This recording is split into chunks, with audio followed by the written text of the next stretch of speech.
দক্ষিণ পশ্চিম বঙ্গোপসাগর ও শ্রীলঙ্কা উপকূলে অবস্থানরত ঘূর্ণিঝড় ডিটোয়া বাংলাদেশের সতর্কতার ঝড় বয়ে আনছে। আবহাওয়া অধিদপ্তর জানিয়েছে, ঘূর্ণিঝড়টি আরও উত্তর উত্তর পশ্চিম দিক থেকে অগ্রসর হতে পারে। এর প্রভাবে দেশের 4টি সমুদ্র বন্দর চট্টগ্রাম, কক্সবাজার, মোংলা ও পায়রা বন্দরকে 2 নম্বর দূরবর্তী হুঁশিয়ারি সংকেত দেখানোর নির্দেশ দেওয়া হয়েছে। এলএমই সার্টিফাইড বিশ্বসেরা কপারে তৈরি ওয়ালটন কেবলস, যা আপনার স্থাপনাকে রাখবে সব সময় নিরাপদ। আবহাওয়া অধিদপ্তরের 28 নভেম্বরের বিশেষ বিজ্ঞপ্তিতে জানানো হয়, ঘূর্ণিঝড়ের প্রভাবে গভীর সাগরে যাওয়া মাছ ধরার নৌকা ও ট্রলারগুলোকে নিরাপত্তার জন্য নিষেধ করা হয়েছে। স্থানীয় মৎস্যজীবীদের সাবধানতা অবলম্বন করার পাশাপাশি বন্দরে আটকা পড়া সব নৌযান পর্যবেক্ষণ করার পরামর্শ দেওয়া হয়েছে।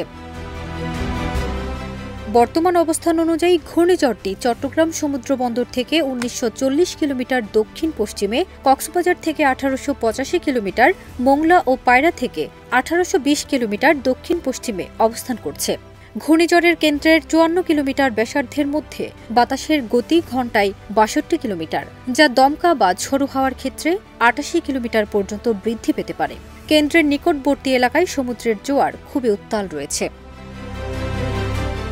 যদিও ডিটোয়া সরাসরি বাংলাদেশের উপকূল মূলত স্পর্শ করছে না, তবে আগামী 2 থেকে 3 দিনের মধ্যে এর গতিপথ ও দিক পরিবর্তনের সম্ভাবনা রয়েছে, যা বাংলাদেশ উপকূল বা বঙ্গোপসাগরের জল আবহাওয়ায় হঠাৎ পরিবর্তন আনতে পারে। তাই বন্দরের নৌযান, মৎস্যজীবী ও উপকূলীয় এলাকার বাসিন্দাদের সতর্ক থাকা জরুরি।